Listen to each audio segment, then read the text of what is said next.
Life's greatest questions have always been, who am I? Where did I come from? Why am I here? Where am I going? You are about to see and hear one of the most significant messages given to us from God.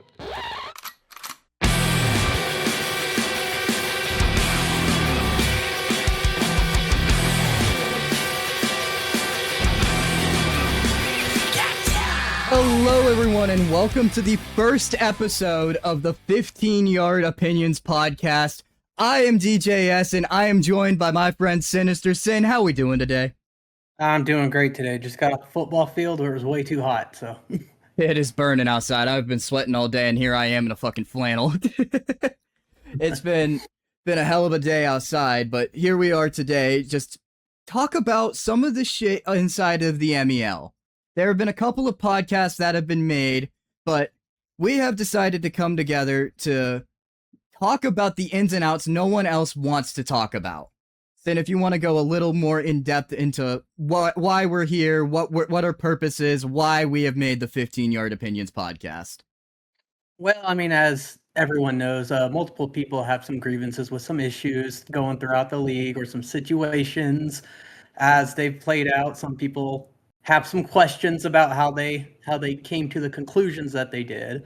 Of course, the power rankings are always a debate, so we're going to have some evidence, to support everything that we're going to talk about. And we just think, in the general chat, a lot of people don't want to speak up and say what their actual thoughts are. So we're gonna air them out.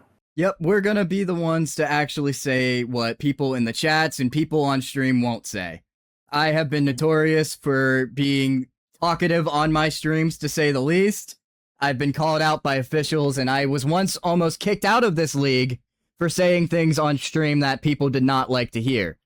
So yeah, and I can't say I have the best reputation for not, for being quiet. We're not exactly we're not exactly people who keep our mouths shut. No. Yeah, I like to speak up, and I can say I have been kicked once before for honestly just a disagreement. I wasn't even overboard about it. I just disagreed with the staff decision at the time, and I was removed for it before being added back shortly after. But I'm not known for staying quiet. I'm staff in some parts. I'm not staff in other parts, so I'm in the same boat. I tried to keep my cool, but at the same time, I'm too much of a gasket. I can't just I can't see some of the bullshit that goes on in this league and not get pissed off. Because it is just straight rage bait. It really is. And it really is. And the thing is, no league's perfect. Everything has some issues, but the thing is, we can't be afraid to say it. No, we can't. And since we aren't afraid to say it, and we are talking about rage bait, I think we go into our first segment here on the 15-Yard Opinions podcast. What say you, Syn? Hey, let's get to it. I'm sure this one will ruffle some feathers. Oh, me too, as we are going to talk exactly just about that, rage bait. Here for the 15-Yard Opinions podcast, we try not to ruffle too many feathers, but we try to ruffle feathers in the best way possible. Now, then you want to go ahead and explain to people what rage bait is all about?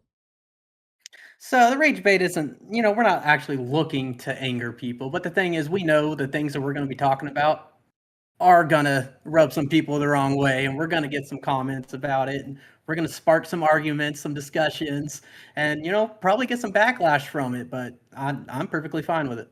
Yep, me too. I mean, the whole point of rage bait is to say things that are going on in the league, not necessarily to try to piss people off, but things that are going on that we just can't ignore, that we have to point out. We have to point it out regardless of whether it's going to piss people off or not. So if you are baited by this into being mad, that's on you. Hey, if you're mad about this, then, well, you're probably part of the reason why we're talking about it. Yup. So, with today's segment of Rage Bait, what is it exactly we want to talk about, Syn?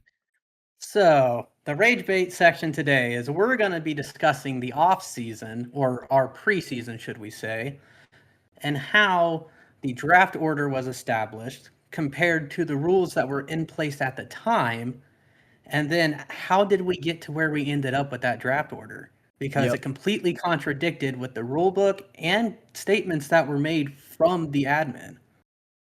You mentioned the rule book, and a lot of people now see the new rule book. They don't exactly know what the old rule book is. So I'm going to pull it up on stream. Do you want to go ahead and talk about it here? This is the old MEL rule book. Okay, so the rule book that we are looking at is what was in place at the time that the draft order was being established. So when we're looking back to last season, you can see, a depth chart violation, 2-game suspension, in-game violations, 1 to 3 game suspensions, but that's not the big factor here. The big factor is that little purple area there, the legacy point deduction. You can see a minor violation along with the suspension earns you a 1 legacy point loss. And the legacy points are what established the draft order. But on top of that, you also get extra legacy point loss, 1 per game suspended. So if you're suspended 1 game, you lose at minimum 2 legacy points. And then you can see that it jumps up the board on the moderate violation. If it's more of a egregious infraction, or you're a multiple time rule breaker, then it goes up to 2 legacy points on top of the 1 point per game suspended. Mm-hmm. So some games we saw, some users had players suspended for 6 games. That is a minimum of 8 legacy points lost right there. And anything like that should move you way down the draft board. Okay, so the math is not just adding up to what happened. And you can see the removal from the league, minus 10 legacy points. And the admin had stated that leaving the league is the same as the removal from the league. So if you voluntarily leave the league, you still lose those 10 legacy points.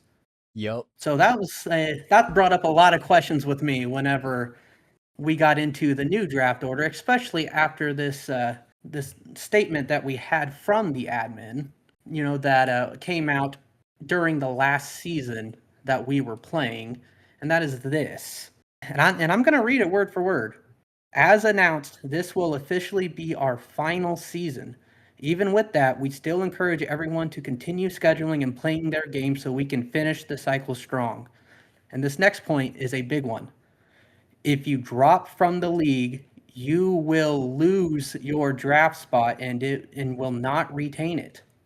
If you leave, if you come back, you're at the bottom of the list. That's how that's supposed to work. That's on top of the 10 legacy points for leaving. Failure to schedule or play your games will impact draft positioning. So each force win given out will result in a -5 draft point penalty. And, that's the closing statement there. We understand, the games burn people out, but let's push through and finish strong. But this statement came straight from the admin. It is still in the announcement section. So they are saying, if you leave the league, you lose your spot. Yeah, I mean, we're not showing anything that you can't go and find yourself on the Discord. I mean, it is quite literally there from the man himself, from the horse's mouth. If you leave the league, you will lose your draft spot. And then we already have all those legacy point deductions. Not only are you losing that prior spot and starting at the bottom, you're losing extra points to even go further down the list. There might only be 32 teams, but by the time your legacy points are deducted too, sometimes there might not be a way that you move up from 32. You might just always be at the bottom compared to like some of the other users. You might be a multi-Super Bowl winning user, but if you've left the league and you're a multi-time rule breaker and you've left multiple games in advance, you are just falling and falling down that list. So then, that's how it's written. that is exactly how it's written. So now let's go ahead and with that, look at what the Madden 27 draft order was. So with everything taken into account, how did we end up with this? That's my question.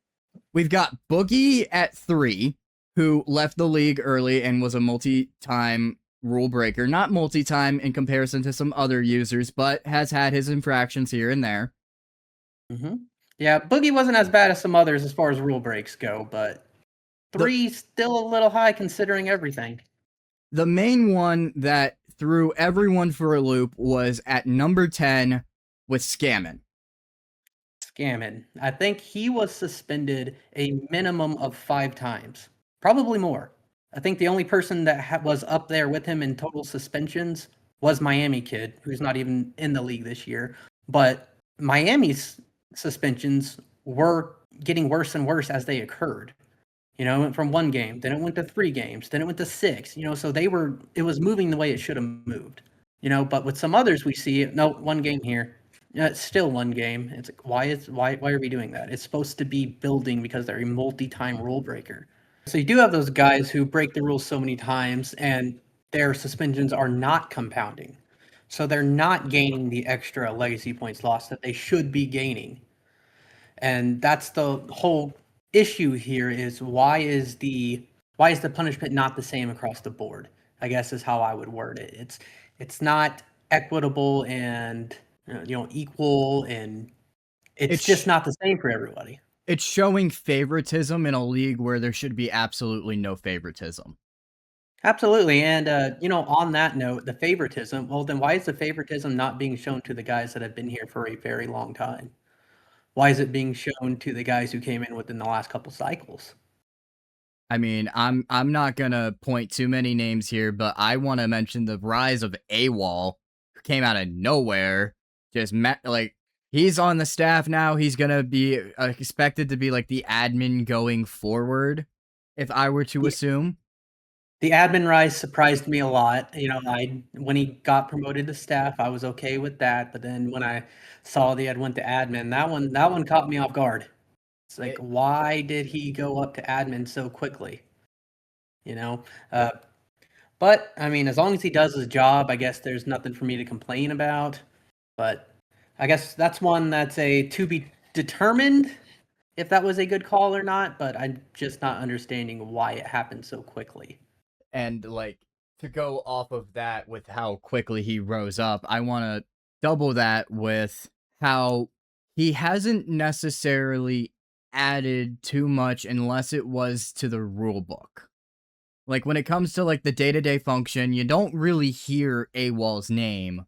It's more of a behind the scenes aspect. And for us who have been a part of the staff team before, who have been told to be active, be cooperative with each other, to be back and forth necessarily, it's a little weird now that it's just kind of, this is happening now. Yeah, and on that note, what I'll say is on the staff, be active, work along with each other and all that. There's a lot of times where we get surprised with changes that we had no idea was being discussed. And I understand there's a difference between admin and staff. I'm not going to get into that. What I'm saying is you should at least let the staff know what you're talking about. Yes.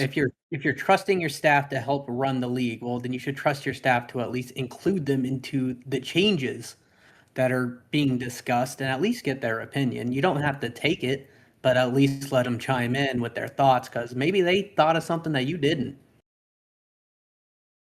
Yes, and some of these guys, I mean, they bring in things that the admin team just doesn't. I mean, I want to go back to the draft order here just to mention a name. It's 1 spot above me. At number 14 was Temp. In the Slow Sim League, he was basically the head staff behind our admin.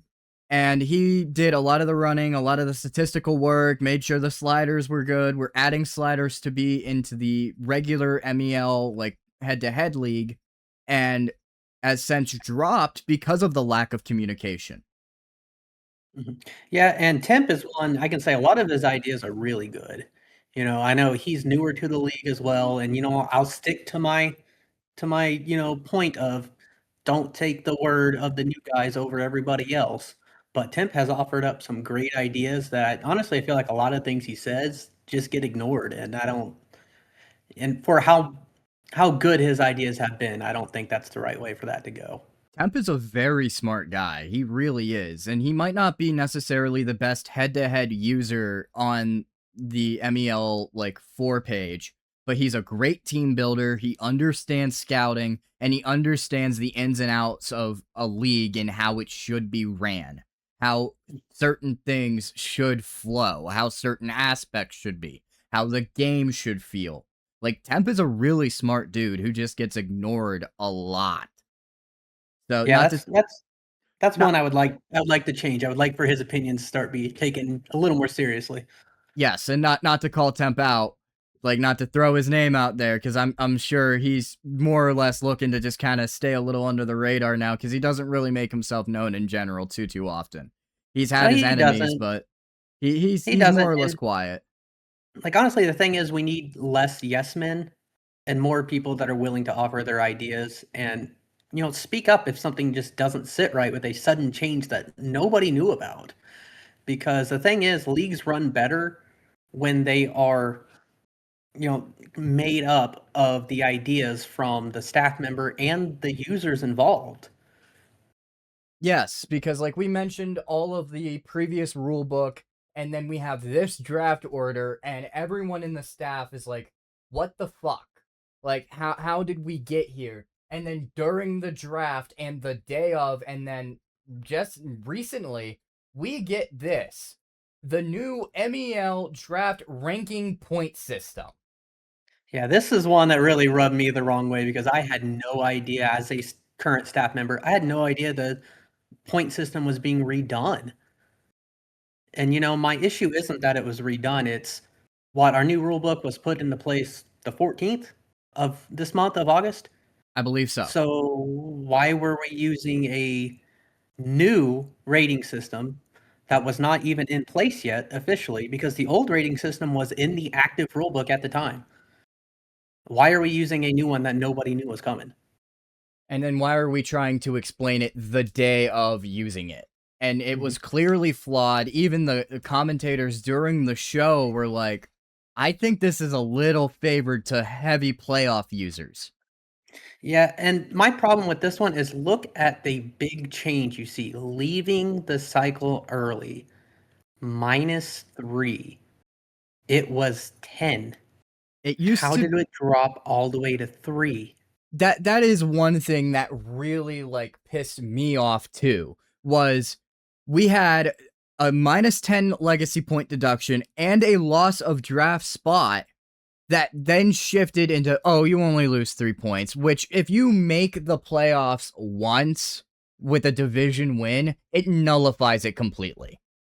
Entirely, and I don't think that's right. It's you're rewarding, honestly, the if you want to bring that format back up real quick, the way it's set up, this honestly, this encourages you to break the rules because the punishment is very minimal. It doesn't necessarily reflect what the MEL has strived for years. It has always been a no-nonsense, straight up, no rule breaks. I was in for 2 weeks when I first got here during the Madden 25 portion of the cycle and of this league's lifetime. And in 2 weeks, I was already suspended and threatened to be kicked for a rule break and for things I said on stream. Yeah, and I think personal streams should not necessarily be taken into account because it is your personal stream. It is there for the league to review your gameplay, not the words you're saying. In my opinion, I could watch your game. You could say the most off the wall things, but that's not what I'm looking for. I'm looking for if your gameplay is reflecting the rules of the league. Because I have no bearing over what you do on your own stream. That, and I compare that aspect to, say, the NFL games. There are a lot of different players who have hot quips, who have things that get said, and there are multiple clips of these things, but they don't necessarily get judged for it. It's more of a ha-ha funny. Then when it comes to off the field during the media, or when it comes to off the field, let's say Jaden Daniels right now with his whole 5 situation and him suing his former college. I mean, that is not good press, and that is people that is things people can judge you for because that is not things going on the field on during the aspect of the game. So to let me ask judged, you a question on that. Okay. Is he going to get suspended by the NFL for that? No, he is not. Absolutely not, because that's his personal site. It does not affect the league whatsoever. Exactly.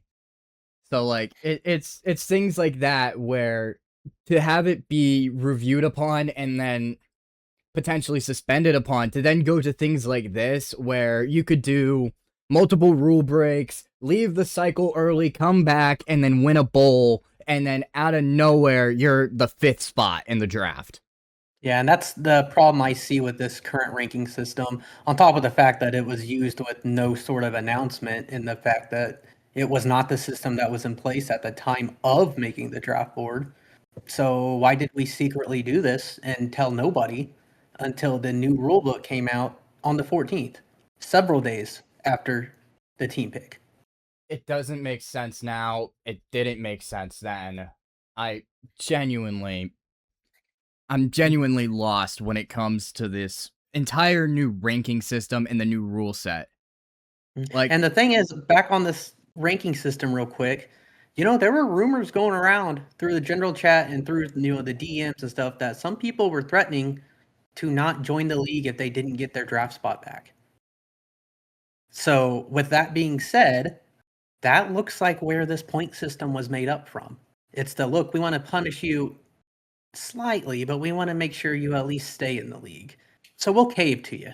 We want to give you what you're asking for and make sure that you're comfortable and happy in the league. You can get your favorite team, but we got to make it look like you're being punished so that the other users in the league aren't like, how is he in the top 3? Yeah, which honestly, I don't think the illusion, what should I say, of they're being punished came across to anybody. I didn't see a single person come out and say that's fair. If anybody said anything, it was, how did this happen? Like, to go quickly back just to look at the order, I mean, I fell down to 16th. And granted, I know I had a very bad year last year. I did not make the playoffs too often. I moved twice halfway across the country.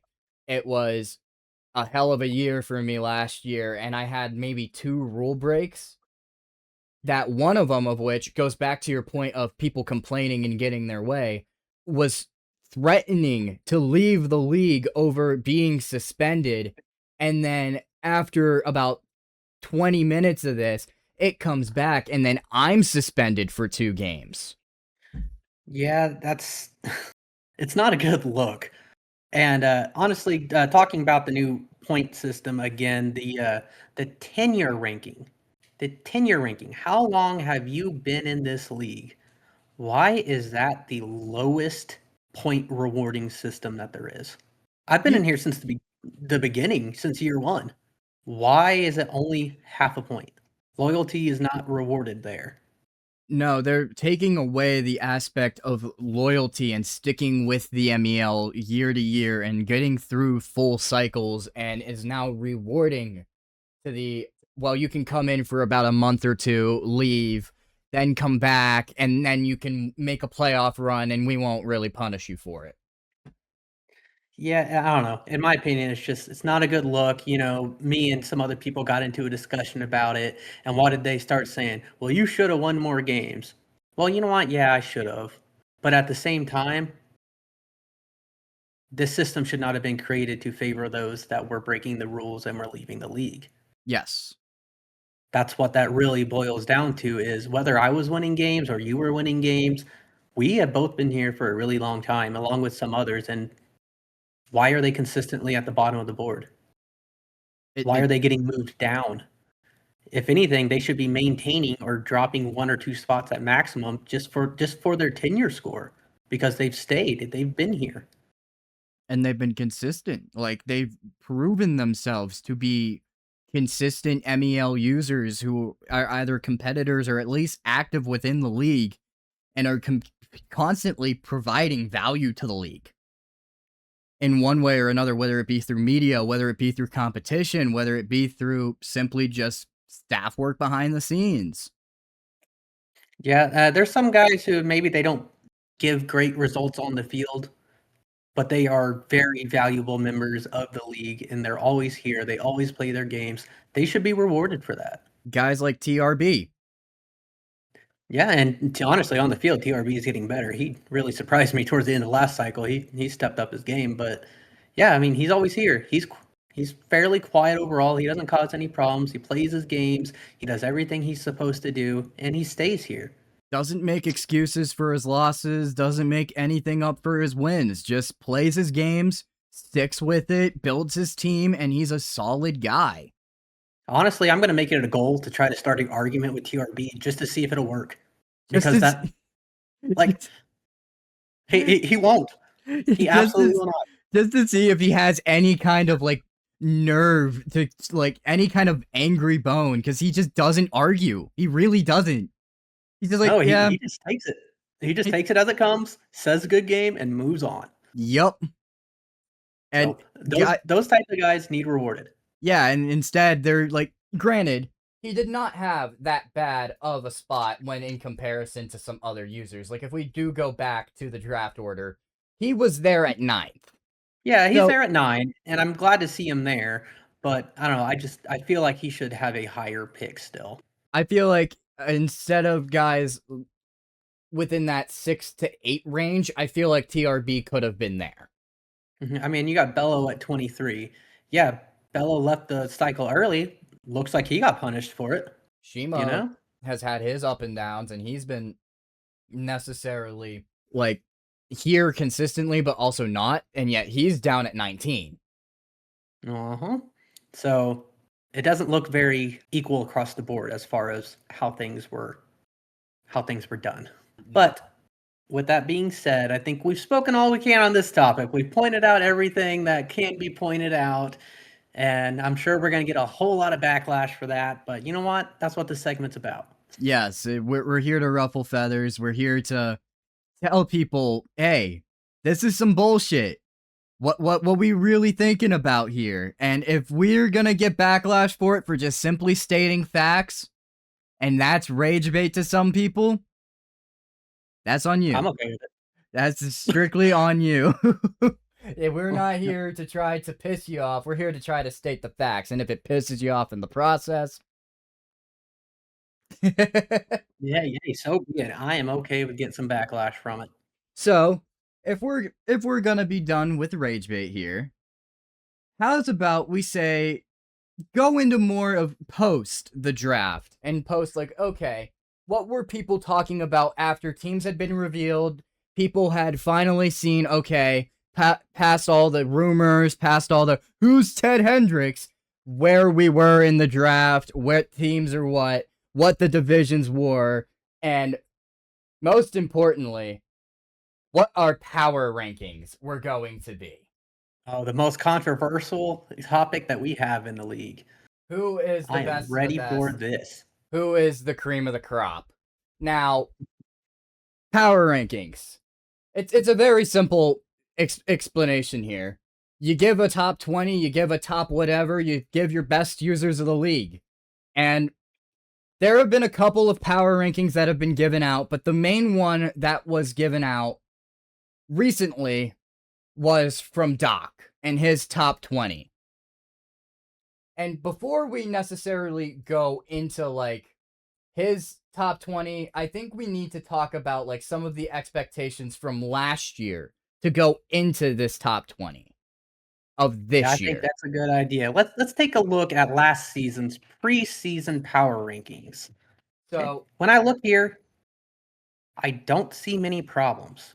No, Doc at 1, very consistent, Super Bowl winner, always very good, can't really complain.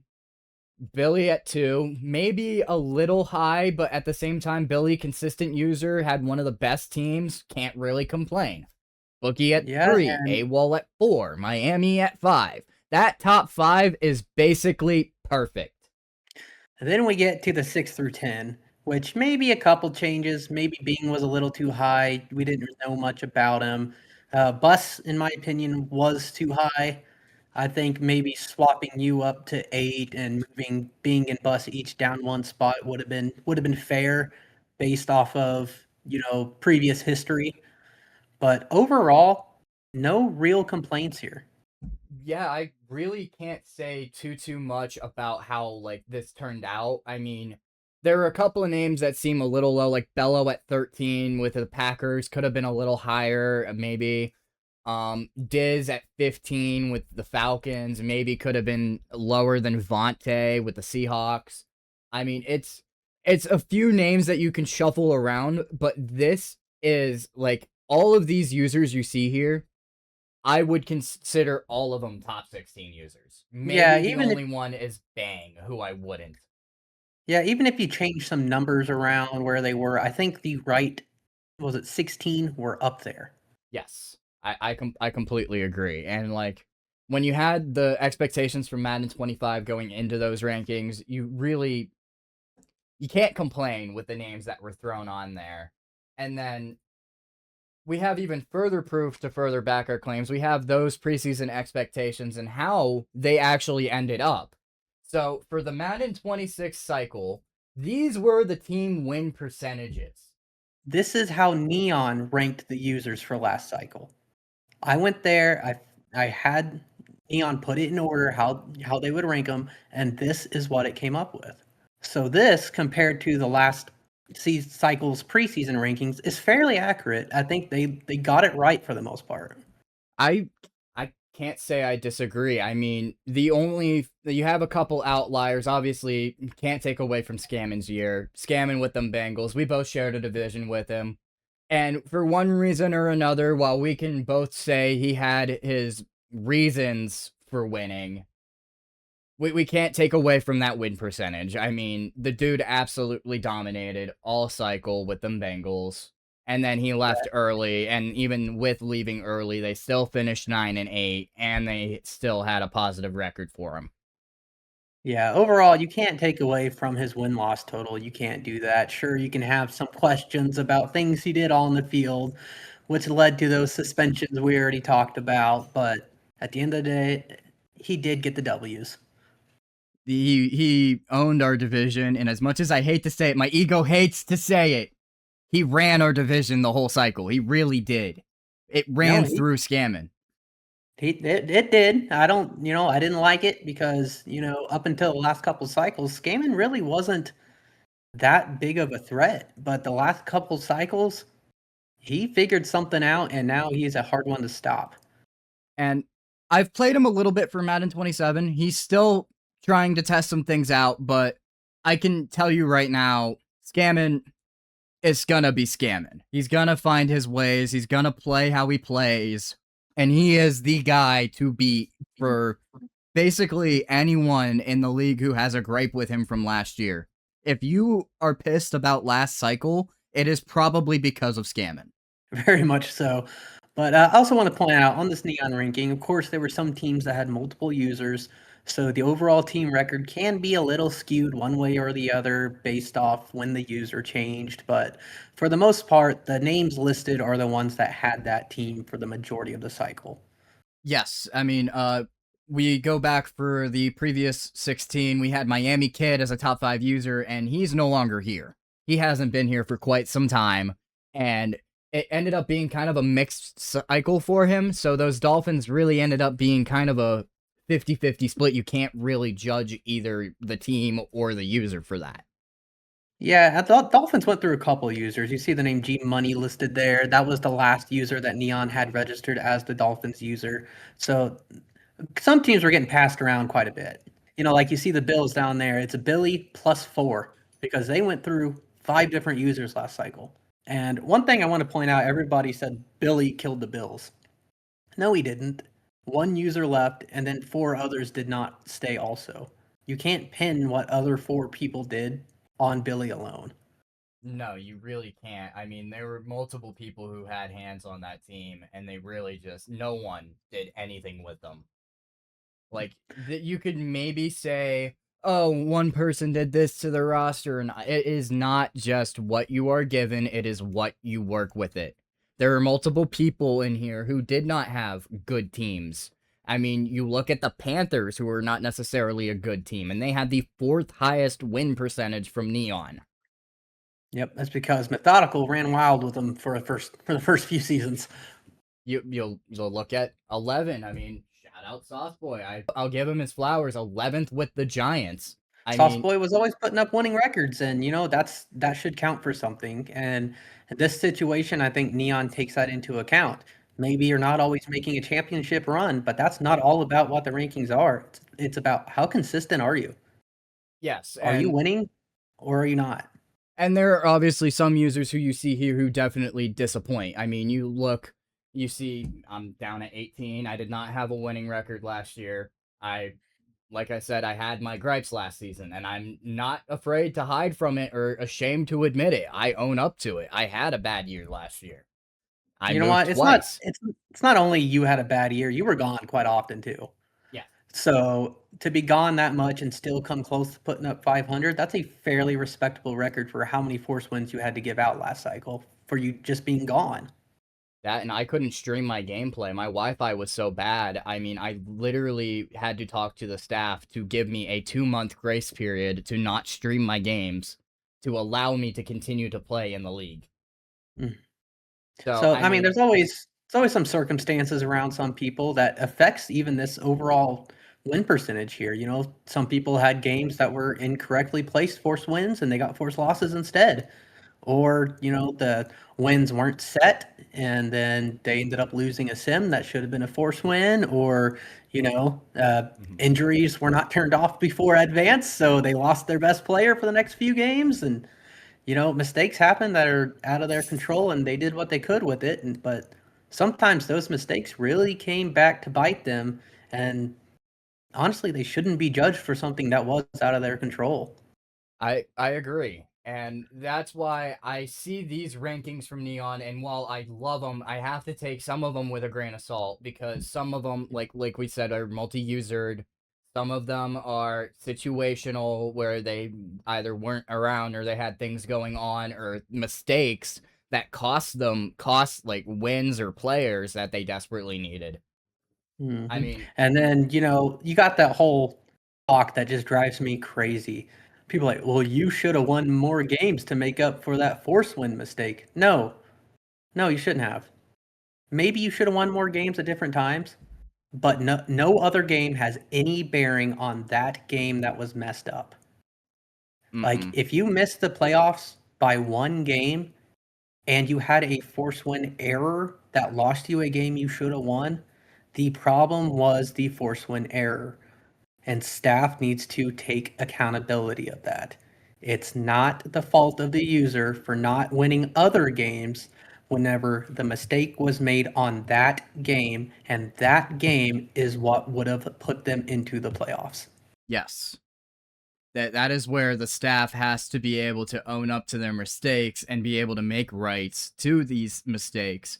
But instead, we had positions where people would just get absolutely nothing, get dicked on, and then drop in their overall win percentage. And then when we do rankings like that, it shows and it makes people think that they are not as good.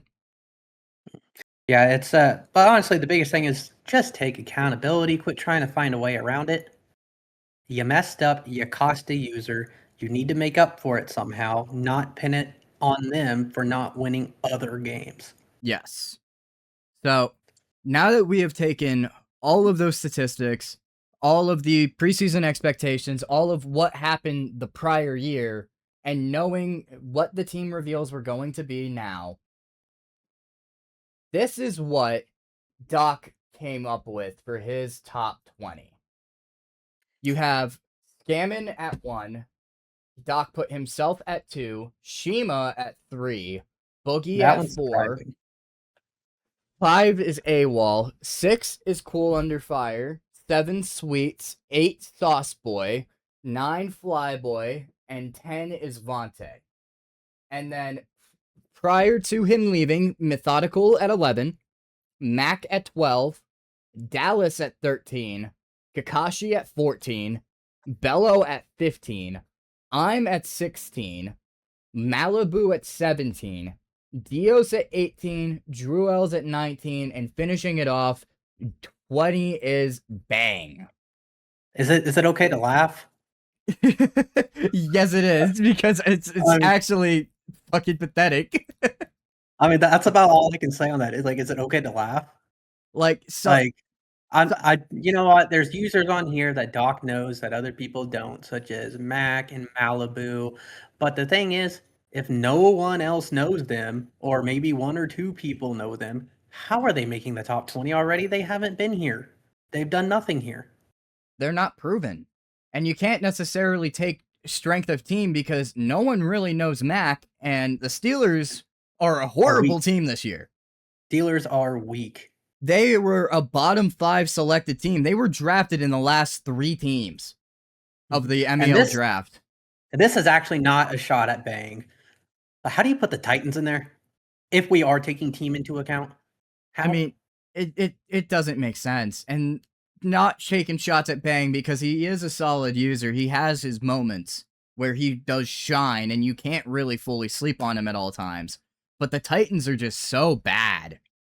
And then you contrast that to just 4 spots higher is the Rams. But you bring the value of the Rams down. You're right. I do bring the value of the Rams down. I'm sorry. Even though you turn around and use those Rams and you beat the number 2 ranked person, and I believe he was using his Bills, was he not? No, he was actually using the 49ers. Oh, he's using the 49ers. So he was using another good team. Yes. But you bring the value down. I will give Doc his credit. I did end up choking near the end, and he got a lead back, but I did end up securing the win. So there is some things to be said about that. I put up more than 45 points on one of the best defensive users in the league. I mean, you did. You were dominating that game, and then somehow I had to stop watching. Somehow you choked it away. I don't know how you did that. But at the end of the day, you finished the job. And I'm down in below the 15. Yeah. And Dallas, this isn't anything against Dallas there at the 49ers. He's been here before. He's won a couple Super Bowls, but he's not consistent. He leaves constantly. He doesn't stay. So why is he cracking the top 20? He hasn't done anything in here for quite a while because he doesn't stay. Yeah, I mean, like, Dallas in himself, he is talented. He is a good user. You can't take that away from him. When he does play, he is a very good user. It's just half the time he doesn't even know he has a game to play. Yeah, so it's, in my opinion, it's hard to rank somebody that's not very active or even stay here. How do you rank them on the top 20, let alone the top 15? Like, how? The one that was a major outlier to me, and I don't want to call out names, but I'm going to call out names. How in the hell is Shima top 3? You know, he finished last cycle strong, I will say that. However, what did he do before that last season? I mean, he was never really necessarily ranked inside the top 5 prior. He was never even fully notified as a top 10 user. And don't get me wrong, really consistently a playoff contender. Don't get me wrong, those Broncos are a good team, but I remember when he had the Chiefs and he was a consistent playoff choker. That is correct. So I just don't see top 3 with Shima.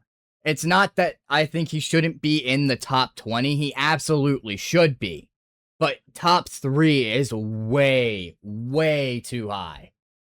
Yeah, I mean, if Shima was down in the, 11 to 15 range, I'd be okay with it. But I just don't get it. Some of those rankings are just way, way too off. And a lot of the new users and even current users are going into this new season looking at that power ranking thinking this is what you should base off of, like, okay, who are the good users, who are not. And a lot of it is getting misconstrued. Mm-hmm. And on that note, though, like, also, there were a couple guys who were left out of this ranking because they didn't make the playoffs a couple times. But you have users who made the playoffs only a couple times on this list. And some of those users that missed the playoffs maybe twice aren't on there because of staff errors on their force wins that would have put them in. I mean, if we look, you're not there. You are nowhere in the top 20. And don't get me wrong. We can both sit here and admit the Jets are a bad team. Oh, they are. They're terrible. There's no denying that. But as a user, as a builder, as a consistent playoff threat, how are you not inside the top 20? And you know what they say is, you didn't do anything with the Ravens. Oh, yeah, you know what? I didn't. I never should have taken the Ravens. Kakashi talked me into them. That's not how I play. I don't take teams that are already built that are also immediately in cap hell. I take teams that are rebuilding and I make them my own. And the Ravens were not a team that you could do that with. No. So, yeah, the team pick was wrong, but I still made the playoffs every single season, aside from the 2 seasons where the force wind mess up kept me out. But again, I was not the only one. That's why I didn't bring myself up from the get-go as being the only one left out because of force wind errors. But you can't hold that against somebody that they didn't make the playoffs when it was a staff error that kept them out. And again, you can't go back to the you should have won another game. No, that's not an excuse for the staff error that kept them out. Yes. And that's where these rankings are showing off the wrong impression. And that's why I think we both needed to be able to come together to at least show people a different alternative as to how to look at things and to how to look at rankings and to how to look at this next season coming up. Yeah, and our rankings that we put together ourselves, we didn't just do it 1 through 20. We gave it some categories of these are the guys that can do this, the guys that can do that. Yes. And I think that's a better way to portray how these rankings work. Yes, and I'm going to go ahead and put them on the screen because I think it's time we finally mention about them. These are the 15 Yard Opinions, top 20 opinions. Now, we've categorized them very simply by the top 5 are your true contenders. These are the guys that you are basically expecting to make a bull run at some point. Yeah, and the surprise there is actually Debo. But the thing is, with the style of how he plays, the Ravens are perfect. I So would you even had to take that into account. I would even consider Debo higher than possibly AWOL and Boogie simply off of that roster and his play style. But we do got to take into account some of those prior year stats, some of that playoff not really performing when the bright lights show up. So I will slot him in at that 5 spot, but do not be surprised when Debo makes a run. Yeah. So these top 5 are your guys that every single season they are gonna be the guys that everyone's looking for to appear in the Super Bowl. Yes. And Doc at 1 over Scammon is what some people are going to really point to is how can you, after last season, put Doc and the Bills over Scammon getting his Packers? And it is as simple as this. Then take it away. The way I see it, how many bowls has Scammon won? 1 or 2, maybe? What was it, just 1? It was 1. Okay. How many has Doc won? Doc has won 5. No, sorry, I Simple apologize. enough. Scammon has won 2. Okay. Doc Scammon's has won 2. won 5. Simple as that. Consistency over time is more important than a 1-cycle run. Yes. Doc has been here for a long time, and he has been consistent. Every cycle, he wins at least 1. And the thing I look towards is the prior year as well. We go back to Madden 25, where Scammon went 0-4 in the bowl. He made the bowl 4 straight times. It's not like he can't make it. He absolutely can, but he had to wait for an entire new game to finally get his ring. Yep, and that can't be overlooked. I mean, he's like the Bills of the 90s. Like, how many times did they make it? Well, nobody really cares how many times you make it. Everyone cares how many times you win. And he just get there and you don't finish the job, that's all that matters. And Doc is consistent. Like, when he makes the bowl, you are expecting him to win it. And there's no ifs, ands, or doubts, questions about it. Doc performs when the bright lights are on him. So that's why I think we can both come together and agree Doc over Scammon is the right call. That is the correct way that it should be listed. And Boogie there at 3, I mean, that one maybe some people could even question, but the problem is he's always right there. He's always like, whoever's in his conference is going through him to get to the bowl. He is your roadblock nearly every single time. And he not only performs in those regular seasons and can be that roadblock in the division, he consistently makes championship games. He consistently is a constant playoff threat. So even though it may not be a year 1 run for Boogie, I think year 2 and onward, watch out. Yeah, it'll take a season to get the Raiders really going. Develop Mendoza a little bit. Make some roster changes throughout the first season and during the first off-season draft. And then next thing you know, the Raiders, they're ready to go. Yep. And then finally, number 4, AWOL with the Giants. I mean, AWOL, consistent playoff user, not necessarily a bowl winner, hasn't even really made a bowl, but you can't take away from his constant. He's always in the playoffs. He has his team. You know he's going to want to finally show out. And now that he's got, I would say, the AWOL influence inside the rulebook, that we are no longer a strafe league, is going to benefit his play style a lot. And the thing with AWOL, maybe he hasn't won one yet, but he makes you earn it. If you beat him in the playoffs, you are earning it. It is coming down to the wire. Generally, you get one last drive, and you better make it happen. And unfortunately for him, people have been making it happen. But I would not be surprised if he makes a run during this cycle and gets the ring this cycle. I wouldn't be either. I'm expecting a ring at least at some point out of AWOL. And even though I'm also in the NFC and I shouldn't be rooting for him, I'm hoping by like year 4, he's got his ring. I think it's very doable for him. So let's talk about 6 through 10. Yep. These are your guys that are constant playoff makers. They are capable of getting hot and making that run, but it doesn't necessarily mean they're always going to. These are the guys that, in the right situation, with the right things paired up, the guys that, if they can continue to stay hot throughout that regular season into the postseason, these are the guys that, if they do make a run, it's not necessarily surprising, but it's more so, okay, it's about time. Yeah, it's more of it's about time they finally did it, And but they're always in the playoffs, Yep, so and that's one thing that can't be overlooked. That's something you cannot overlook, and why they are guys who we think that can make a Super Bowl run if they can stay just a little more consistent. Yeah. So here though, we had a little debate over number 8, Shima, and Yes. he got the grace of his last cycle, or the ending of last cycle, where he made his run. But we had some debate of, do we really put him that high? My opinion is, I think he's more in a guy who can catch you sleeping. He's not necessarily a guy who I think is going to make a run, but I'll give him his flowers. I mean, last year, when everybody else left, he's the guy who stepped up. So Yep, you can't discredit him for that. He took his opportunity, and he made it happen. I mean, you can't really sleep on those Broncos either. That defense is nasty. It is straight disrespectful. We got me there with the Jets. That's going to take a season or two to get them ready to go.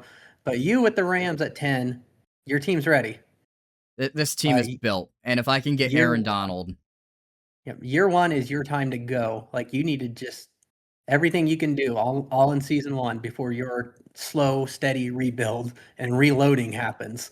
Yep, and everything I've tested, Stafford's gone after 1 year. So I only get a year of Stafford. So I'm going to make it the best fucking year of his career. And then you got Sweets at 6. He's not really a name that a lot of people think of right away whenever you're talking about these kinds of things, but we've seen his playoff games where he has pushed these Super Bowl winners to the absolute brink in their playoff matchups. We've seen him upset Doc. We've seen him have scamming on the ropes multiple times. This is a guy you cannot overlook. And he gets the Patriots, who just made the Super Bowl. They are not necessarily the greatest rostered team, but you cannot sleep on that team. And Sweets is a guy who consistently gets slept on with a team that's going to get slept on. Do not sleep on Sweets. No, and then you got Sauce Boy there, of course. Always a big offense. Of course, his defense could use some work from time to time, but every now and then he gets it together. And, just a guy that, if you run into him in the playoffs, it's not going to be easy. He's just a tough user. He's just a guy who battles. He never gives up. He just And I think battles and he just fights. He's gonna give you every single down that you give him. if wear and tear was a real thing on the actual users, he would definitely give you a big discount on that at the end of your game. I completely agree. To give credit to Sauce, I mean he's someone who I'm really hoping out of that weak division really shines this year. Yeah, I think honestly that division is his, in my opinion. But we'll talk more about the divisions later on. But let's talk about the 11 through 15, the guys that can catch you sleeping.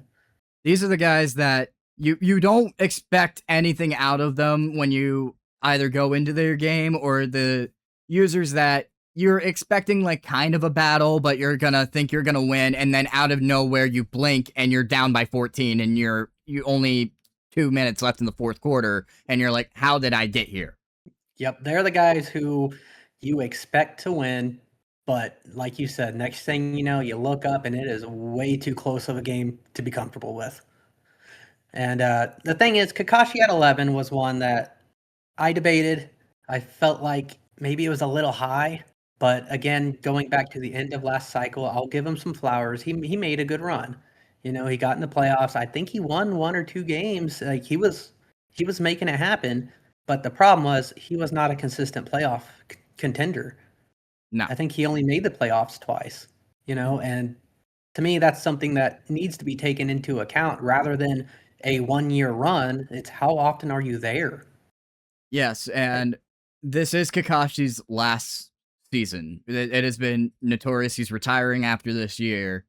So a lot of people are trying to overhype him and also keep him up on that top tier. And I absolutely agree. He is a top tier user. He has film on absolutely everyone.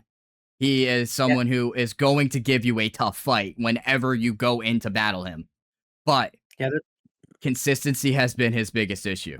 yeah, when you go against Kakashi, you should know he knows your scheme inside and out. He knows what you're going to do on this down, on this distance, with this much time left. He knows what you're going to do. And the thing is, he will make it an absolute fight, and it will be a tie game, a back and forth game. But then he will make that one mistake that cost him. And it happens so often to where I don't want to make it seem like Kakashi can't win, because he does. He really, really does. And his run and his ability to make a run is insane, but it's just that constant threat of that one mistake that costs him. It seems to almost haunt his ranking. It does, and the thing is, I've talked with Kakashi several times in the DMs over the years about, you know, how he's not really taking it all that serious. He just, you know, he likes running the league compared to more so than playing in it. And, you know, I just kept telling him, dude, just try, make your run, and then every now and then, every few seasons, you'll see him finally lock in and make that run and make it difficult for everybody. So to me, that's why he's at the top of the can catch you sleeping, because when he really tries, you're in for it. Yes. Yes, you absolutely are. And Kakashi, I mean, those Bears have only improved since last season, and this year the Bears are insane roster-wise for Madden. So if there is any year for Kakashi to make a run, it is this year. So I want to talk about Bello for a second. Okay. This is a guy that in the general chat, everybody was saying everybody's sleeping on Bello. But then you go back to the actual MEL rankings, and even they were sleeping on him. They ranked him kind of low. Yeah, they ranked So him that's just one spot above me. Yeah, that's a bit of an inconsistency there, I'll say. But I have him at 12, and you agreed that 12 was a fair spot because this guy, he can catch you sleeping, and that's the best way to put it. You know, you go into the game, yeah, I expect to win, but next thing you know, he's got his, running back with 3 touchdowns in the first quarter. Bello is the definition of a sleeper player. The definition of a trap game. The definition of you think you're gonna win, you go in, and Bello has his way. Yeah, he opens up the game, he smacks you in the mouth, and now you're playing catch up. You don't ever expect it out of Bello, but Bello shows up. And he can catch you when you're not thinking he's a top threat. If you go in and you treat him as a threat, you're more than likely, okay, you'll get the job done. But if you go in thinking he's some nobody, you are surely mistaken. Bello will catch you in your nightmares. So I think honestly that's all that needs said about Bello. And I only got one thing to say about Vontae at 13. That's bombs away. Yep. That Give guy that. is throwing it deep, and you better stop it. If not, you're getting blown out. You gave this man two of the best receivers to use in the game, and a passing scheme that calls for air raid, bombing down the field, and you give him CeeDee Lamb and George Pickens. Yeah, he's a sleeper. Yeah, he's going to have, 4,500, 5,000 yards passing every season while he's got those two. It's just, can he keep the turnovers down? Yep, turnovers will be the killer for him. Now, Flyboy at the Eagles, not a consistent playoff contender. He does sneak in every so often. He got the benefit of one of the mistake seasons this last cycle, and he snuck into the playoffs, and he won. If I'm not mistaken, and I could be, I think he made the AFC Championship game. I think you could be right. I'm not fully sure. I would have to go back and look at that. But I will agree that Flyboy is just somebody who you don't see that often talked about. Just somebody who, yeah, he gets his flowers, but people just kind of say, yeah, he's solid, and then they move on. Mm-hmm. And he got the benefit in the MEL ranking. I think they had him up at like number 8 or something, which, that's based on the strength of his one run that he did make. But then again, I come back to I think that was the only time he was there. So does one run outweigh consistent appearances to be able to even make a run? No, not necessarily. Now, it does make you a sleeper, don't get me wrong. It makes you somebody who you have to consider as somebody who can catch you lacking, but he's not necessarily someone who you think is going to be a consistent threat. So, Dios with the Chiefs. I personally don't know a lot about Dios. I don't think I've ever played him yet. Maybe I have and I just forgot, but he's got a solid team. I think he finished the last cycle with the Vikings, I think, and he was doing okay. So I put him at the bottom of the can catch you sleeping, just kind of out of default, because of the next tier of rankings below him. Yeah, Dios is just kind of one of those guys who gets the benefit of the doubt with this ranking. His team is definitely better than what he has worked with in the past, and I don't know too much with Dios, but what I do know is those Chiefs are gonna be solid, at least for year one, but then you gotta contract, you gotta negotiate, but he also just gets the benefit of he's not someone who we think is gonna be bouncing in and out of the league. No, I think he's here, and I think he'll be here unless something happens that he just straight up does not agree with. That he's like, you know what, I can't do this. I don't like how this went with the league, so this league isn't for me. I think that's about the only thing that's going to have him leave. Yeah. Now, our next tier. This is one that's it's kind of an odd tier. These are like the unknowns or the absence. These are people who we don't know much about them, or they are constantly in and out of the league or have barely been here. So there's still a lot of questions. We got Drew Ells at 16 with the Colts. He's fairly solid team, not the best, not the worst. He does have a Super Bowl win asterisk. Yes. To get that win, he got himself kicked from the league, which in my mind means it should have been vacated.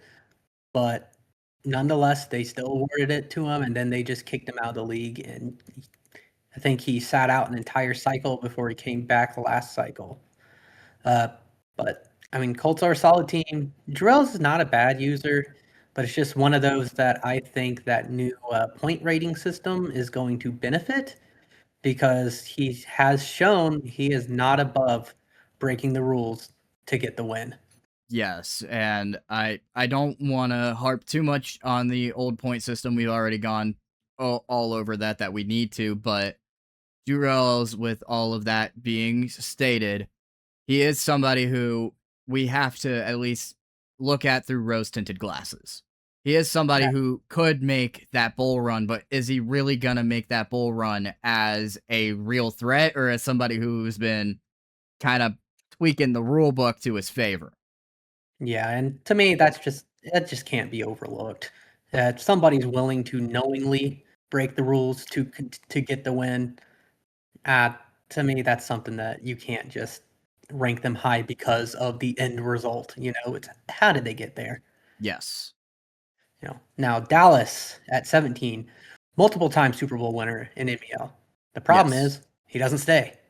He's been in and out of here the last couple of cycles. He shows up, plays a game or two, forgets that Madden exists, and then he's gone. And then next thing you know, he pops back up, plays a game, and then he's gone again. So he's shown that he can do it, which is why he's towards the upper portions of this. But the problem is he even going to stay here to do it? Yeah, it's more so just, does Dallas have the heart for it? Because we all know Dallas has the talent. It's just, you blink and then it's week 4 for him. He's missed 3 games. He has absolutely no momentum. And then he comes in, wins a game, like, against some user that isn't expecting anything because they're going against either a 1-2 or an 0-3 team. Dallas blows him out, and then he's back to the shadows.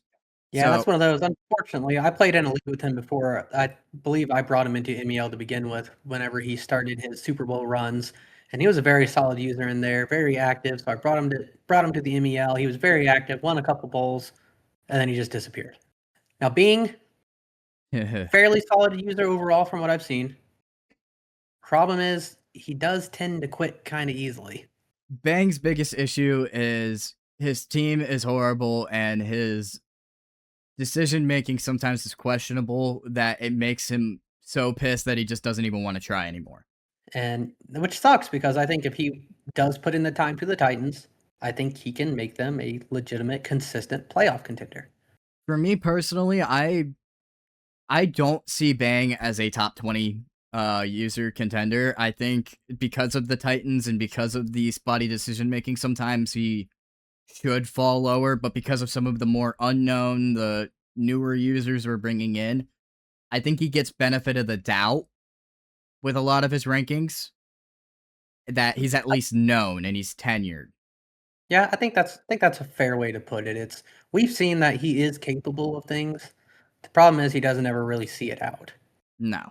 Now, Zay at 19 with the Dolphins, a couple cycles ago, one of the more consistent top users. Always in the playoffs, always, a threat to make a run, but got himself kicked for signing somebody he shouldn't have. And then he didn't want to take the repercussions for that, so he left and he missed all of last cycle. Very capable user, but how he left has me questions of, is he going to stay? I know a little of Zay. I only experienced a little bit of 25 before the whole free agency debacle happened that he ended up leaving over. And for the little bit that I did play with him, he showed me that he is a very capable user, but he relies way too much on the arrogance of his own capabilities. He thinks he knows exactly what's going to happen, when it's going to happen, and I'm at fault for this sometimes too, but he lets it get into his head and just blames the entirety of it on the game and doesn't even tend to look back on it and try to take credit on it. He just blames it on the game, says it's an inaccuracy or whatever, and moves on. So I don't have much else to add about Zay. I know he can do it. I've seen him do it before. I just question how committed is he to doing it again, Yes. But number 20 with Temp, me and you discussed back and forth if we were going to include Temp on this list, and ultimately, with some people leaving and everything, he ends up here at the end of the list. And I think that's due to his consistency in the league. Yes. His input, his team building is very good. So I think once he puts it together on the field, he could be that guy that starts rising up the ranks and maybe earns his spot into the can catch you sleeping next cycle. That is about the best way to describe Temp. I mean, we saw last year at the end of that the Madden 26 cycle with those Jets, he finally started to find his footing a little bit, finally started to get things rolling. Unfortunately, his top tier running back went down, so things kind of spiraled a little bit for him, but he still kept it together for the most part. He's somebody who knows how to build, and again, we've talked about Temp before, how he's a very smart guy when it comes to like the league and his opinions. So I think you give him a few years to get that team comfortable with him and to get him comfortable with how that team is. And he's somebody who could potentially pop out and be a playoff run user. Yeah, and the good thing for him though, the Seahawks are mainly ready to go. And they're pretty young. So if he has, a season or two to get acquainted with them and what he can and can't do with them, I think, by the time he's ready to make his run, most of his roster is still going to be intact, and it's going to be pretty highly rated. Yes. And I think with the entirety of that top 20, the main bit was trying to show that consistency is the number one thing. Being able to consistently show that you are either a playoff threat, a good builder, or somebody who's at least going to show out when people are shining a light on you. Whether it be, okay, you have a game of the week. What are you going to do with it? Are you going to fold, or are you going to show up and actually show people, hey, this is what I can do? Yeah, and the thing is, our list, no new names. No new people. Mhm. Everyone on that list has been here before, and they've done things in here before. And I think that's how it should be. To my opinion, you cannot rank a new person that has not done anything in this league yet. It's Maybe they'll earn their spot next cycle, but right now they haven't.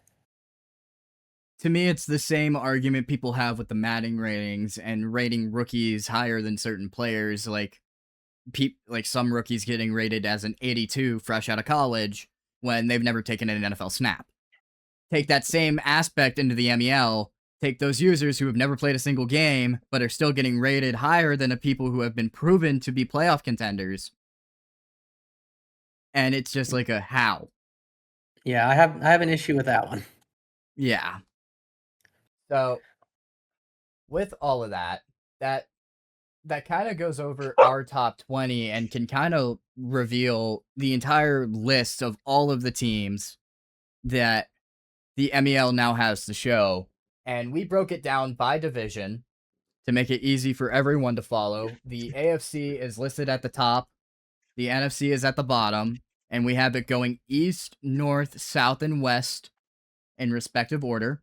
And instead of just deciding to show you guys like what the divisions were gonna be and talk about them, we both individually decided to give our predictions as to who is going to win each of these divisions and who we think is going to be the guys you should look out for.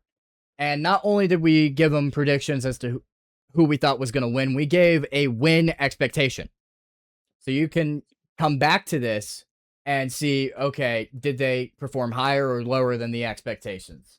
So, Sin, if you'll allow me, I think I'm going to start. Go ahead and show off my prediction. I have Doc winning the East with a expected win total of 12.5 wins. I think Doc is shown he can prove over 13 wins. That AFC East, while good, I think is his division to lose. And I do see a world where he has only about 11, 12 wins. But I think Doc has proven he's always more than that. And Yeah, then I don't see any less than, 11 is like the absolute rock bottom for him. And, that division is tough. To me, the East, and not just because I'm in it, is the top to bottom hardest division that has that, regarding all users that are in it. Yes. Yeah. And it's either that or the West, maybe the NFC East. But I think year one, it's Doc's division to lose. It's just that Bills team fits his style. There have been reports that maybe Josh Allen retires after year one, so you got to take that into account. But I think year one, 12.5 wins is the expected line for him. And that moves me into the AFC North, where I have somebody a little higher on the expectations. I think Debo is going to show out this year with more than 13.5 wins. I have him as a 14-15 win user this year. I think this year fits to his style. I think that North is not necessarily a strong division, and he's got the team. He's got his style that really works for him, and I just think he's gonna be the guy who shows up this year. Yeah, I think Debo, looking at the entire North, it's his division to lose. And with the way that he plays, the Ravens are perfect for him. I think 13 wins is the minimum that he gets. I mean, I can't say I disagree. That moves me then into the South, where in a very weak division, it is Sauce Boy's division to lose at 10.5 wins. I don't think much needs to be said for Sauce Boy. That South is very weak. He is one of the users that I think can make a run. And with a very developable team that the Jags are, I think 10.5 wins is a very fair mark to put him at. I think 10.5 wins I think that's going to be enough. Then with the West, I have the Chargers and Bello taking the West for year one with 11.5 wins. I think the West is going to be a little bit more of a dogfight for year one. I know a lot of people are expecting Boogie to take that West with the Raiders. I think between him and Dios and Bello, I think it's going to be a very hard fight. But I think Bello in year one is going to surprise a lot of people, have a 12-win year, and just kind of make his name known. That's fair. Bit of a surprise pick to me, but that's fair. I know it's a little bit of a surprise pick, but to me, Bello is the guy to have everything to gain this year. So that concludes my AFC predictions for the divisions. Then I'm going to move down to the NFC. The NFC East, another dogfight division. But I think the Eagles, just by roster, are insane. And Flyboy is a user who can catch people sleeping. I think 11 wins with those Eagles will be just about a half game or a game higher than AWOL and the Giants to give him the division. Again, another surprise pick to me, but I can understand the logic behind it. Then the NFC North, I'll go away from my surprise picks. I'm going to take Scammon. It's really hard to go against the hot hand. That's a real shocker there. Oh, yeah. I think 12.5 wins is a fair mark for Scammon. I think he takes a step down this year. I don't think it's going to be a 17-win season for him. But I think 13 wins with a close battle with Kakashi is what I'm expecting. An overall weak division, all things considered, his biggest competition in that division to me is going to be Kakashi. So are we going to get the Kakashi that's ready to play, or are we going to get the guy that wants to just manage the league for the first couple seasons? And, I mean, it is his final year, so I know he's going to be looking to go out with a bang, but I think year one, Scammon's just going to have too much of that presence, and he's going to have another 13-win season, but I don't think he's going to be a guy who makes a bowl. All right, that's fair enough pick there. And then I will go to the weakest division in the NFC South, and you could literally just pick a name out of the hat and say, yeah, I think this guy can win with like a 9-win season. And to me, I think that's Prime and the Falcons.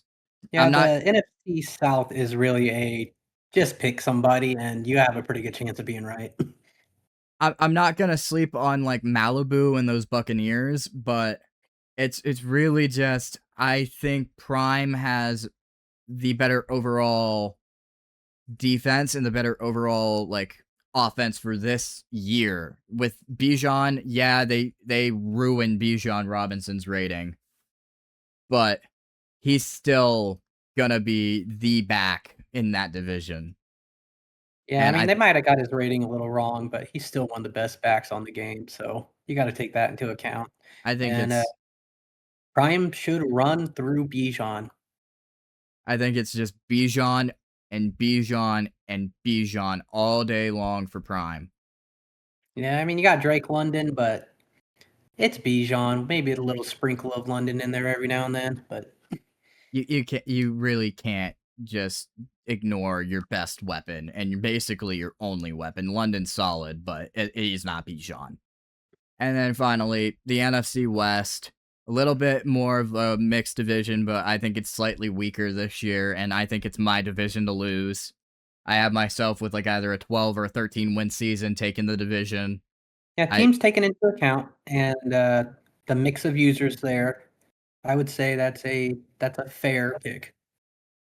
I'm not trying to overhype myself this year. I'm trying to stay a little more on the modest. I've understood that I've had 2 years here, and I haven't even sniffed a bowl.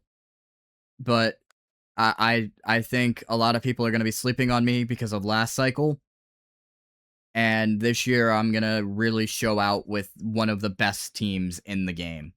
And that is going to conclude it for my predictions and my picks over the division. Yeah, you had a couple surprises to me, but overall, I think your logic was fairly sound. And I'm going to shut up for a second. I think I've been letting myself talk. Sin, go ahead and talk about what you think's going to happen with the divisions this year. All right, let's get mine up there. So, I'm going to be the realist here. Doc is going to take the division in season 1. We do have the hardest division. However, I'm not going to be ready to make that run with the Jets yet. Zay, again, he's got the Dolphins, man. That roster is going to be rough for a couple seasons. And then Sweets, I think, he's always a contender. He's got a good team. So I think Sweets is the one that's going to push Doc in the first season. But I think Doc walks away with at least a 2-game lead and win in that division. Debo, the AFC North's pretty weak. You have Mac, which is kind of an unknown to us. One of the new guys, maybe he can make a run. Who knows? I guess we'll see. But from everything that is able to be seen and known so far, this is Debo's division easily. I can't say I disagree. I think he's a top 5 user this year. Then we move on to the South. I think Sauceboy, 11.5 wins. I think he gets 12 or 13. Overall, division's not strong. And there's a couple divisions where the users in it are going to benefit in the next season draft order from getting division wins, or division titles, should I say, and making the playoffs because they have an overall weak division. But from start of cycle to end of cycle, I expect Sauceboy to run this division. Now, in the West, Boogie and the Raiders, 12.5, 13 wins. I think that's more than doable for him. I think he is going to run all over everybody. It's going to be just a steady dose of Genty, and then Mendoza sprinkled in with some scrambles. I think, you said Bello. I think Bello might push him a little bit, and, Shima's one that we still got to... I'm not sure if last cycle was the real Shima, the end of the last cycle, or if that was just a he caught fire moment. So I guess we'll see, but... Again, from start of cycle to end of cycle, I expect Boogie to just run that division. Boogie is a solid user. I can't go against Boogie and say you can't have expectations for him. But I think the Raiders are definitely one of those teams where they need a year. They need a year to develop. It's nothing against the user. It's all just the team. Because I could get behind that idea. Mendoza's ratings make him the most average quarterback in the game. And then you have Genty's, a problem. And then Bauer's also a problem. But then that receiver core, they need a year to actually get more than just one receiver that's somewhat decent. Yeah, I can get behind that idea. But I'm going to move on to the NFC East. Another one that I think is an overall fairly weak division. You got Vontae, of course, who's going to be bombs away. If he can get that passing game going, maybe he's going to do more damage than I'm expecting. But as far as user capabilities in there, I think AWOL is by far the best user there. Vontae, again, big offense. Flyboy probably has the best team, but I think AWOL is just going to run away with it. I expect 12 to 13 wins out of AWOL. AWOL is just a good user, so I can't say I disagree, but I also disagree. I think AWOL's team is just again, another team that needs a year to develop, but they have a lot of pieces to where they can compete now. I think it's going to be a very hard division in that NFC East, and I think it's going to be a half game to a game with who takes this division. I personally think AWOL has a fairly easy point ranking system with division crowns, but guess we'll see how it goes. And then we go to the North. Scammon runs away with this one. Start a cycle to end of cycle. I don't think he has any competition in there. Kakashi's the only one that may be able to push him if he takes it seriously, but I can't say any more than Scammon's running the North the entire time. And on to the South, I have Malibu. I have him at 11.5 wins. 11 wins I think is realistic. The Buccaneers roster, in my opinion, is the best in the NFC South, but I don't know a lot about Malibu, so I gave him the nod of having the best available team. He seems to be very open to trades, so I'm not so sure what he's going to do to that roster in Season 1, but I guess we'll see.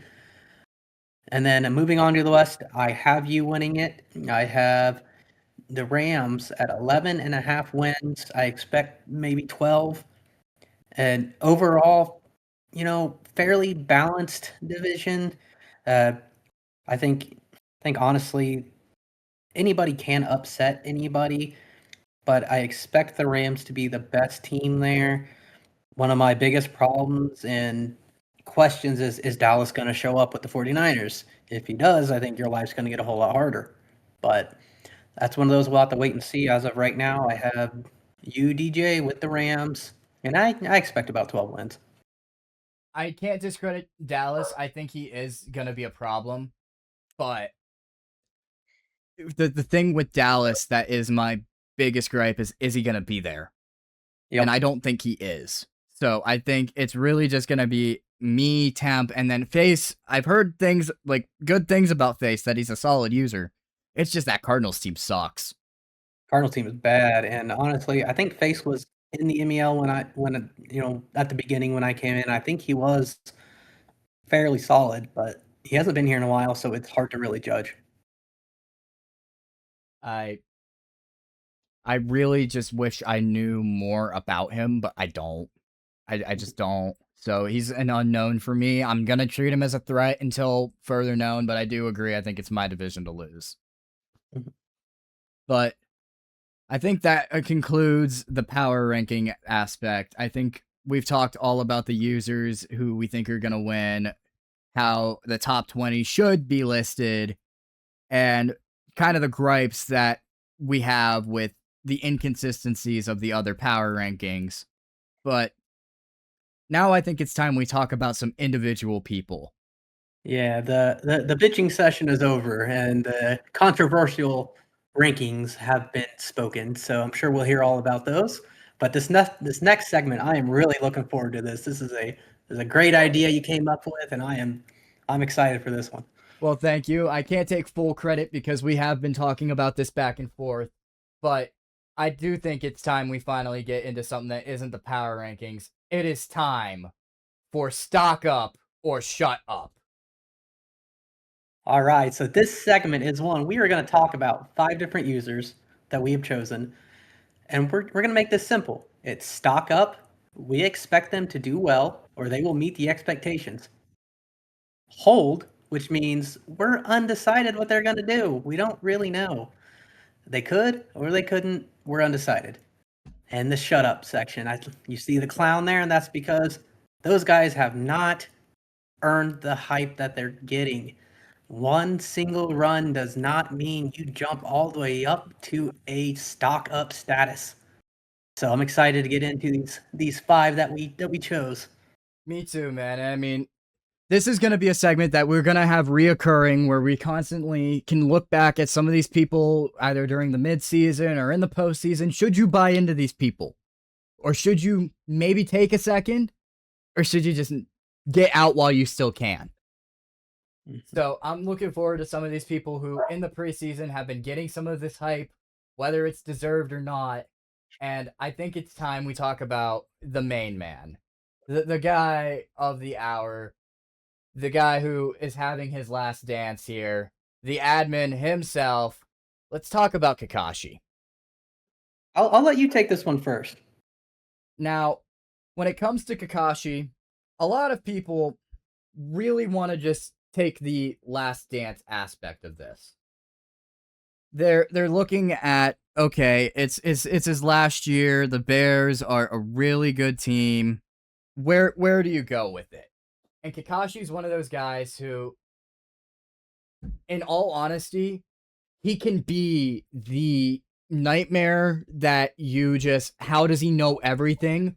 Or he can be the guy who you're up 28-7 against, and he seems just like the guy who, he's just there to run the league. He's really just, he's the guy past his prime. So That's a fair evaluation. So where do you think Kakashi stands? Should we buy into him or should we not? for me personally, I think you hold on Kakashi. I think Okay. you wait until about that mid-season point, and then you see, is Kakashi really trying this year? Is he going out with a bang? Or is Kakashi a problem that it's just, he's not there. He's not there this year. So I think you hold. I think you wait. All right. That's my opinion with Kakashi. I think I have a different take on this one.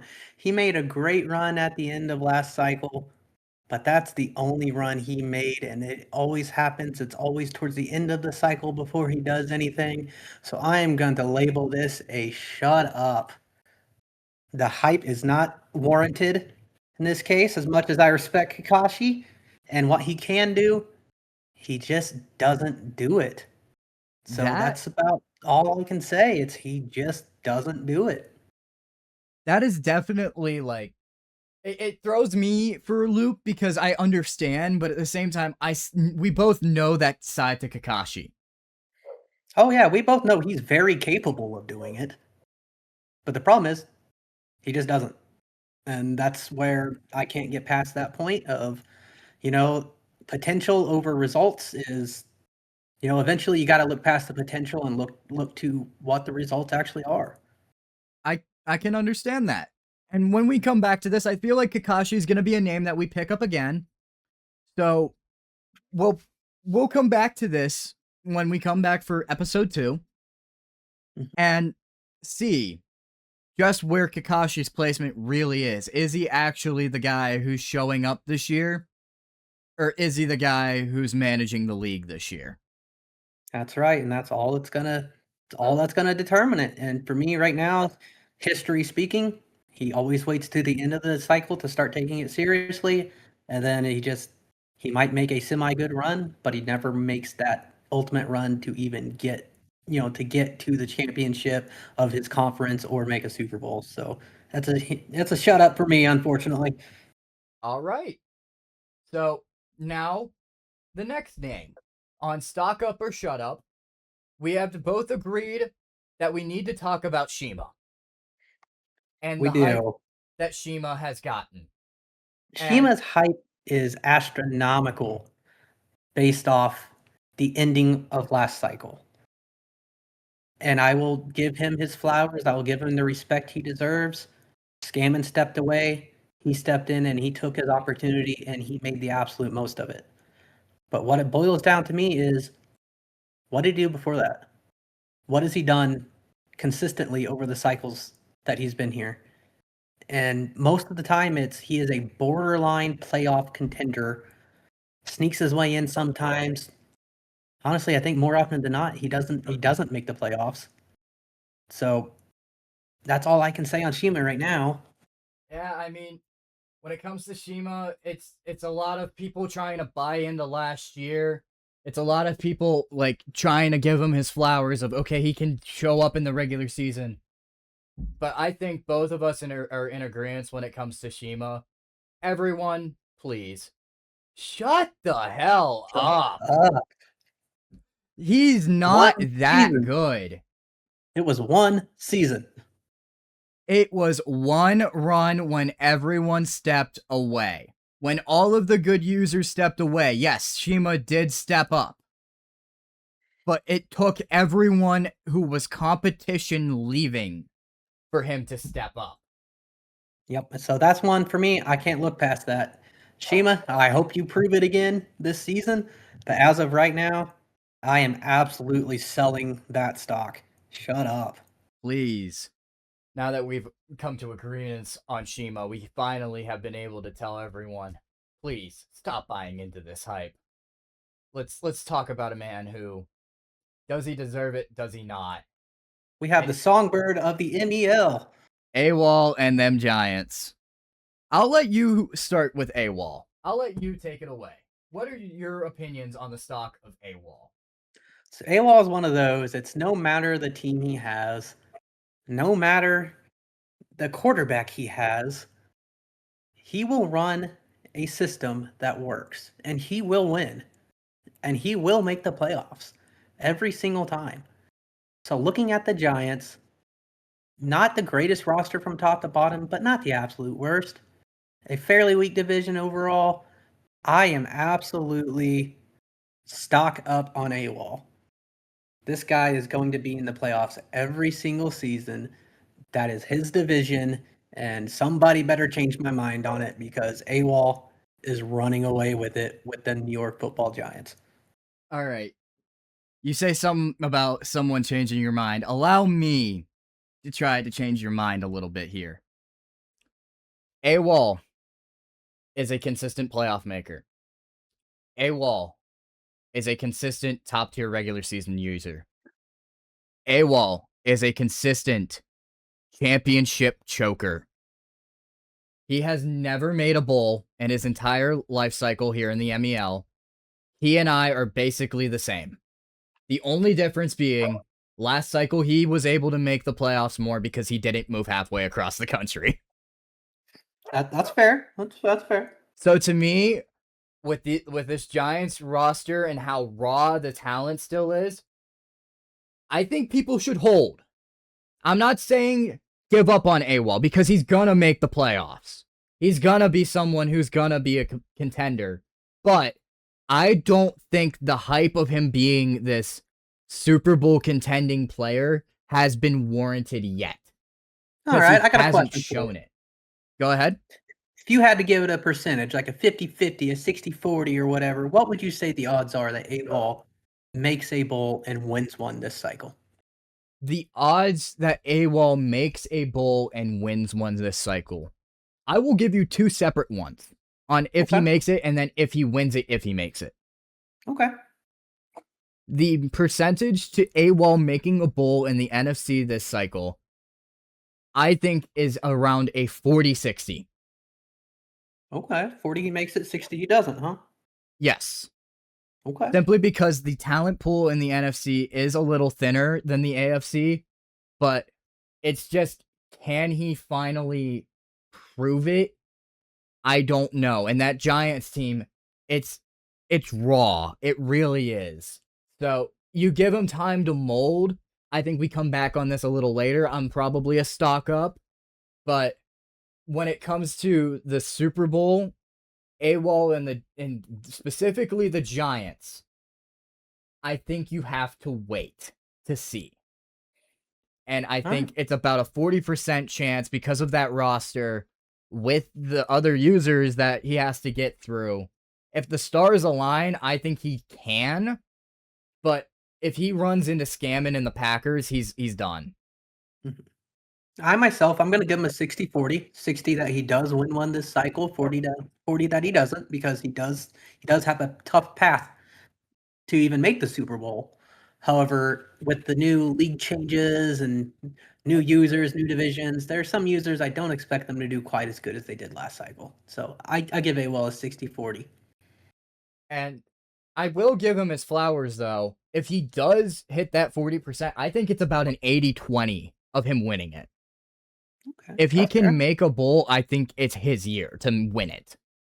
Okay, so you think if he gets there, it's a near guarantee he wins? Yes. Okay, that's fair. But all right, so I'm a stock up. You're a hold. Who do we have up next? Up next, well, we may have been wrong before. We may have been right before. But I think it's finally time we show him in the right light. Boogie and them Raiders. I'm going to go ahead and start. When it comes to Boogie, he's someone who you just cannot sleep on. He's going to be a threat no matter what roster he has, basically. And the Raiders, while year one, you need some time. You absolutely need a little bit of time to build that team. I think when it comes to Boogie, it comes to running the ball, getting the right look, getting just that first option. He's one of the best to do it. So for that reason, and that reason alone, I think you buy into him. I'm a stock up on Boogie. I think Boogie is the guy in the AFC West to look out for. Even if in year one, I don't think he takes it. I think that you cannot sleep on him. You have to buy into the hype. He is just that good. All right. Well, I think this is one that, the AFC West to me is overall fairly competitive, but I think Boogie is a pretty significant amount ahead in that division. The Raiders are very young. They have a pretty solid offensive line. They have some good key pieces. Yes, they're missing just a few things. The young quarterback who's rated pretty well, a favorable contract that lets you do different things with your roster in the upcoming seasons, a great running back. I think Boogie runs all over this division. This is a stock up on Boogie. This won't be a fun time in the AFC West for anyone in there after season 1. So we're in agreement that Boogie's someone you have to buy into. You absolutely have to. If anybody's selling his stock, man, I don't know what they're looking at. You're absolutely wrong. You're just losing. You're not making anything on that. Like, Boogie is just a threat. And if you don't buy into the fact that Boogie's a threat, you're gonna find out the hard way. Yeah, if you're not buying Boogie, stay away from my investments. Like, don't give me any advice on investing in things because you're just straight up wrong, and that's all there is to it. So, since we're in agreement on Boogie, I think we should go to the 5th and final name on Stock Up or Shut Up. And it's a name that hasn't been thrown around, but has been. And I think some people need to talk about him simply because that air raid ability to bomb you deep. Vontae and them Cowboys. Bombs away. Where do you feel when it comes to Vontae? Vontae's one of those, again, I know the potential is there. Like, I've had some absolute crazy games against him of just back and forth nonstop scoring. This guy will throw it deep, and he does not care if you're covering it. He is going to throw it anyways. And a lot of times he makes it happen. However, several times he doesn't. He makes that big mistake from getting too aggressive, or he'll be ahead, and then he'll keep bombing it away and throw himself right out of the game. So for me, Vontae is a hold. Let's see what he does. Can he contain himself from being overly aggressive with that insane receiving core that he's going to have? Or will he stay overly aggressive and cost himself big time? I can see that. And if you'll allow me here to talk about Vontae and what I know with Vontae. He is that guy who's going to bomb you deep. He is that guy who will not care if you're covering or not. He will try that bomb. And he does have the roster. But man, is he turnover prone. He is just someone who you expect something out of him. You expect him to beat you deep. You play him. And if you can just cover that deep route, he really just becomes a bottom 15 tier user. He doesn't have a backup plan to the deep bomb. And if you can contain it, he's absolutely shut down. And for that reason, the hype surrounding Vontae, people, shut up. He's not someone who I think is gonna make a bull run. Now, he's good in that deep bomb aspect. But if you can shut it down, his versatility outside of it really lacks, and it shows. Yeah, So, I can agree with that stance. You know, his style of play is very risky. So it's and respect to him. He has his plan and he is doing it no matter what you do in defense of it. So respect to that. But sometimes you need to change your plan a little bit. and if you can't do that, it just shows a lack of creativity in your offense. And his defense has never been his strong suit. That's true. That is true. I've had some crazy games with him in Madden and in the college football game, and both the games I know cover deep, and that's the best chance for me to get the win. So that's why I'm going to tell everyone, please shut up when it comes to Vontae. But that is the last and final name here for Stock Up or Shut Up. And I believe that is our final segment here for the 15-Yard Opinions episode 1 edition. Sin, do you have any closing statements that you want to leave the people with? Well, I mean, this whole point of this podcast is to air out grievances, point out inconsistencies, and have a little bit of fun with it too. So if anybody wants to join us down the line as a little guest appearance, be sure to let us know, and when we decide to do this again, maybe mid-season, maybe end of season, I'm sure we'll make it just as controversial, stir up some conversation, and, ruffle some feathers along the way. Yes, sir. We'll be looking to add new segments along, add new people as many times as we can, try to get new segments with new people, and most importantly, we're here to say things that the MEL wouldn't really allow or wouldn't really want to be heard. So please, make sure that the MEL is hearing this because they need to hear the opinions on 15-Yard Opinions. It is an absolute necessity. I'm sure they'll hear them, and I'm sure we will hear all about them. Oh yeah, we're after this goes live, man, we're gonna get so many DMs. It's gonna be crazy, but honestly, I look forward to the conversations had about it, and hopefully some viewpoints have been changed. In regards to some situations to where this excuse does not make up for what actually happened, or this reasoning does not look over this situation. It's just take every situation for what it actually is and quit trying to work around it. Kind of using the name of our last segment, stock up on it or just shut up. Yep. And I couldn't have said it better, my man. So I want to thank you for your time today, and thank you for showing up. Thank you for starting this with me. I'm looking forward to doing this more often and having more episodes up to talk just more about what needs to be talked about. So thank you yet again for your time and for showing up today and for starting this with me. Absolutely. This came together quickly. It was just an idea one day. We just shot it out in the dark. We agreed to it, and man, we worked hard to make it happen quickly.